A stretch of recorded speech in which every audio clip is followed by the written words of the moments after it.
चराचरं तत्पदं दर्शितं येन तस्मै श्री गुरुवे नमः। परम आराध्य देव हृदय सम्राट घट घटवासी जगत की पीर को हरने वाले तपोधन तपोनिधि सदा सदा अवधूत अवस्था में रहने वाले ऐसे हमारे श्री दादा गुरुदेव भगवान कन कन में वास करने वाले घट घटवासी हमारे प्राणों के आधार श्री नगली निवासी भगवान जी के श्री चरण कमलों में कोटि कोटि दंडवत प्रणाम। श्री निजातम भगवान श्री प्रेम भगवान के श्री चरणों में सदा सदा नमन करते हुए दरबारे नगली का संत समाज इनके भी श्री चरणों में नमन है। अपनी अपनी अगाध श्रद्धा भक्ति और प्रेम को लेकर आए हुए प्रभु प्रेमियों, आपकी श्रद्धा और आपके विश्वास को भी नमन है। तो सबसे पहले मिलजुल करके उच्च स्वर में जय घोष करेंगे और आवाज नगली साहिब तक जानी चाहिए, छपरा तक जानी चाहिए। जी बोलो जयकारा, बोले श्री गुरु महाराज की जय, बोलो साचे दरबार की जय, बोलो श्री नगली निवासी भगवान की जय, बोलो श्री परमहंस न्याय महाराज की जय, बोलो निजातम भगवान की जय, बोलो प्रेम भगवान की, सियावर रामचंद्र भगवान की जय, बोलो बांके बिहारी लाल की जय, अत्यंत बलवंत हनुमंत लाल की जय। बहुत बहुत धन्यवाद। श्री गुरु महाराज जी का पावन दर्शन, संत महापुरुषों का सानिध्य और बड़े दिव्य बड़े महिमा के गुरु दरबार के भजन हम सब श्रवण कर रहे हैं और आनंदित हो रहे हैं।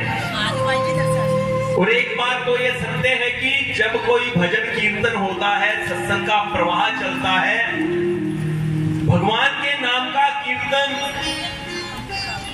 सुर ताल के साथ होता है, ढोलक बजती है, चिमटे बजते हैं, आप लोगों की तालियां बजती हैं, तो भगवान कहते हैं कि वहां मैं साक्षात होता हूं। नारद जी ने पूछा था भगवान से, भगवान आप कहां रहते हो? एक बार जा रहे थे, अचानक मुलाकात हो गई और पूछा भगवान आप कहां रहते हो? तो भगवान कहते हैं कि बड़ा साधारण सा प्रश्न है नारद आपका।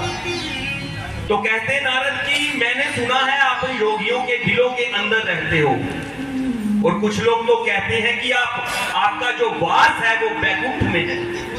भगवान आज आप मिले हो, आज आप कृपा करके आप स्वयं ही बता दीजिए आपका निवास स्थान कौन सा है, अगर आपको मिलना चाहे तो कहां आए? तो भगवान बड़ा प्यारा उत्तर देते हैं। भगवान कहते हैं कि ना हम वसामी बैकुंठे, ना मैं बैकुंठ में रहता हूं, ना हम वसामी बैकुंठे योगी ना हृदय न च, ना मैं किसी योगी के हृदय के अंदर रहता हूं।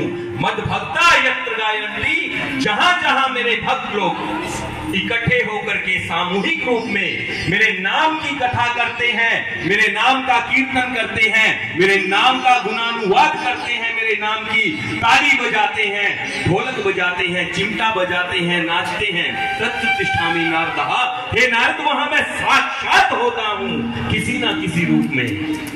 तो ऐसे ही हमारे आज नंगली निवासी भगवान दादा गुरुदेव भगवान साक्षात स्वरूप में इस हनुमान वाटिका के पवित्र पावन प्रांगण में इनका अवतार हो गया है।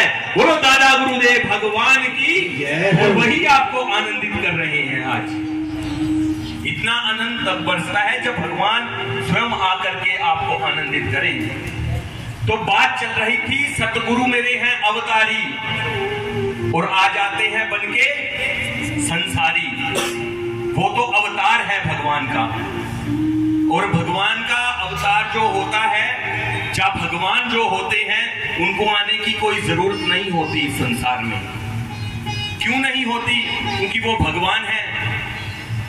ये सारी सृष्टि, ये सारा ब्रह्मांड, हम तुम आप सब जितना भी कुछ कुछ बनाया है, ये भगवान का ही तो बनाया हुआ है, वो क्यों आए? उनका कारण क्या है आने का? तो पार्वती मैया ने ये प्रश्न किया था भगवान शंकर से। मां पार्वती ने कहा कि उसके आने के कारण क्या है? आप तो कहते हैं कि वो अगुण है, निराकार है, निर्गुण है, तो भगवान वो आता कैसे है? वो शरीर रूप में क्यों आता है, ये बताओ मुझे। तो भगवान बड़ा प्यारा कहते हैं कि हे पार्वती, राम जन्म के हेतु अनेका, परम विचित्र एक एका। राम जन्म के आने के बहुत से कारण हैं और परम विचित्र एक से बढ़कर एक है सारे। राम जन्म के हेतु अनेका, परम विचित्र एक से एका। एक दो कहूं बखानी, सावधान सुनू सुमति भवानी। हे सुंदर बुद्धि वाली भवानी, मैं एक दो आपको बता सकता हूं, सावधान होकर के सुनना। तो भगवान जो होते हैं वो भक्तों के प्रेम के बस में होकर के आते हैं। पार्वती मैया ने कहा कि आपने कहा था कि उनमें कोई भेद नहीं है। जो राम मैंने सती के रूप में परीक्षा लेने के लिए जब मैं गई थी, वो जंगल में देखे थे माता सीता की खोज में, और मेरी बुद्धि भ्रमित हो गई थी। मैंने कहा था कि ये भगवान नहीं होते, हो नहीं सकते, लेकिन आपने मेरे को बहुत समझाया था, मैं नहीं मानी थी। लेकिन इस जन्म में मेरे को वो सारी घटना याद है और मेरी पूर्ण निष्ठा है, पूर्ण श्रद्धा है। मुझे उस राम की कथा सुनाओ, राम के बारे में बताओ, मैं श्रद्धा से सुनना चाहती हूँ। तो जब श्रद्धा से आप लोग सुनते हो तभी संत महापुरुष आपको सत्संग देते हैं। तो ऐसा पार्वती मैया के भीतर श्रद्धा है। जैसे श्रद्धावान आप बैठे हुए हो, आपने भगवान के विषय में यहाँ सुनना है और सुनकर अपने हृदय में धारण करना है। तो भगवान ने कहा कि अगुण सगुण नहीं कुछ भेदा। अगुण में और सगुण में कुछ भेद नहीं है। जो निराकार है वही शरीर लेकर के राम के रूप में आया था। अगुण सगुण नहीं कुछ भेदा, गावही मुनि पुराण बुध वेदा। अगुण अरूप अलख अज जोई, और भगत प्रेम बस सगुण सो होई। वो तो भक्तों के प्रेम के बस सगुण रूप में साकार रूप धारण करके कभी नंगली वाला बन जाता है और कभी परमहंस दयाल बन करके हमारे बीच में लीला करने के लिए आ जाता है। एक अनही अरूप अनामा, शंकर कह रहे हैं, एक अनही अरूप अनामा। परमात्मा एक है, उसके आने की कोई इच्छा नहीं है। एक अनही अरूप अनामा, अज सच्चिदानंद परधामा। वही सच्चिदानंद है, वही परम का धाम है। व्यापक विश्व रूप भगवाना, वही घट घटवासी हर एक कण में व्याप्त है। तेही धरी धे चित्त कृत नाना। और उसी प्रभु ने नाना प्रकार के दिव्य शरीर धारण करके कभी परमहंस बन के आते हैं, कभी नंगली वाले बन के आते हैं, कभी निजातम भगवान बन के आते हैं, तो कभी प्रेम अवतार लेकर के आते हैं। वो सारा क्रम, सारी लीला उस घटघटवासी की ही है। तो आज हम यहाँ एकत्रित हुए हैं दादा गुरुदेव भगवान, जिन्होंने अपने जीवन काल में अपने साथ रहने वालों को 50 साल तक अपना नाम तक नहीं बताया।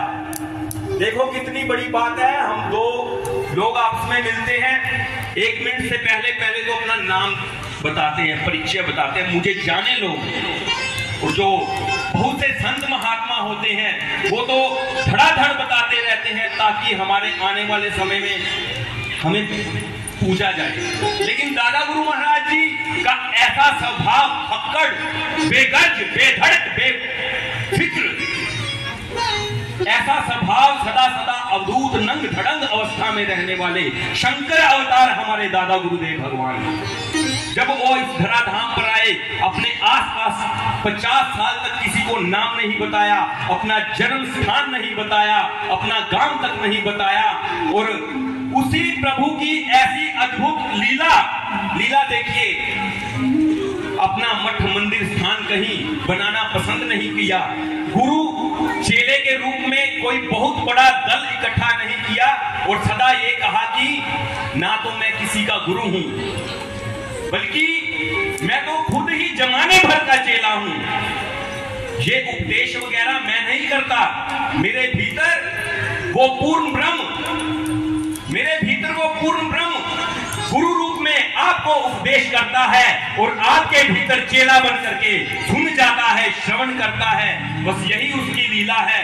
तो उन्होंने अपना जीवन काल में सदा सदा अपने प्रति ही गुमनाम रहे, संग और संग्रह से सर्वदा दूर रहे, लेकिन फिर भी आज क्या लीला है, कितना सुख आश्चर्य है ये कि आज उनके मठ मंदिर, हजारों सैकड़ों मठ मंदिर, उनके हजारों आश्रम, सत्संग, आध्यात्मिक विद्या की पाठशाला के रूप में उनके नाम से संचालित हो रहे हैं देश और विदेश में। जिन्होंने अपना नाम तक नहीं बताया, आज उनके नाम स्वर्ण अक्षरों में लिखे जा रहे हैं। ऐसे दादा गुरुदेव भगवान, और उन्हीं का जो विशाल ध्वज उन्होंने किसको थमाया, दादा गुरु महाराज जी का जो अद्वैत मत का यशोध्वज है, वो दादा गुरु महाराज जी ने किसको दिया,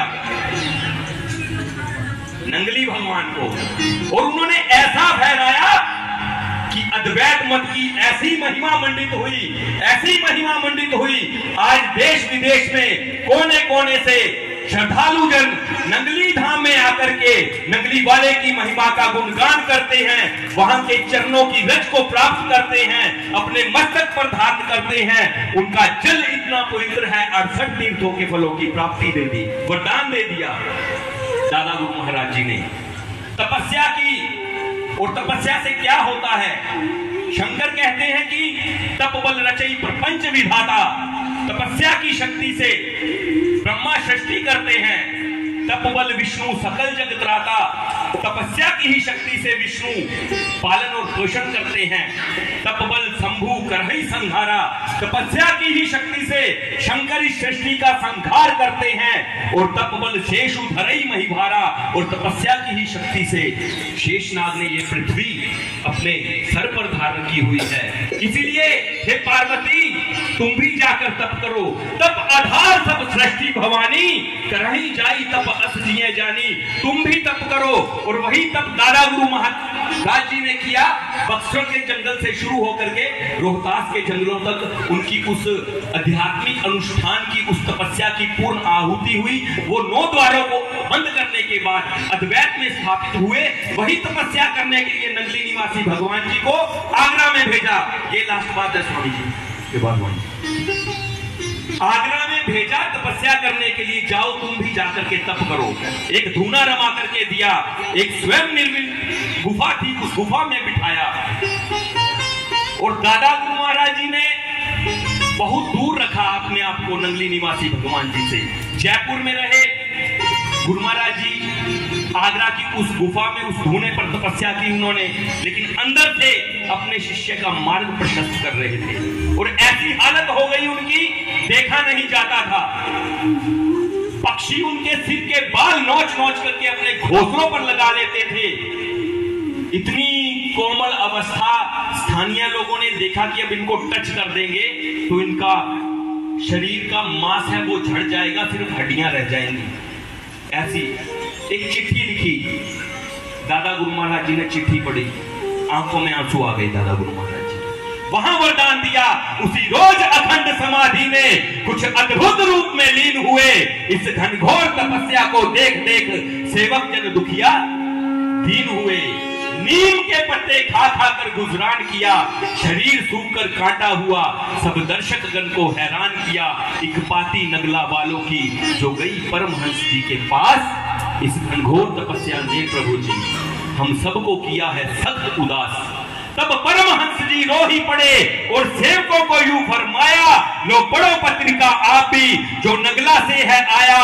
बाबा जी अपने शुद्ध स्वरूप अद्वैत रूप में आनंद हुए, इसलिए ये आज्ञा हमारी है, वे ठीक स्वरूपा नंद हुए।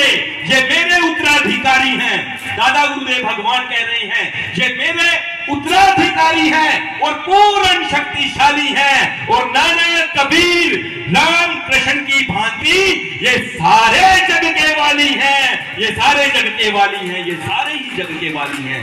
तो उसी महाप्रभु के चरणों में आप अपनी जिंदगी को खूबसूरत बना रहे हो। तो आप पर श्री गुरु महाराज जी अनंत अनंत कृपा करें। इतना कहते हुए अपनी वाणी को विराम। बोलिए जयकारा बोल मेरे श्री गुरु महाराज की जय।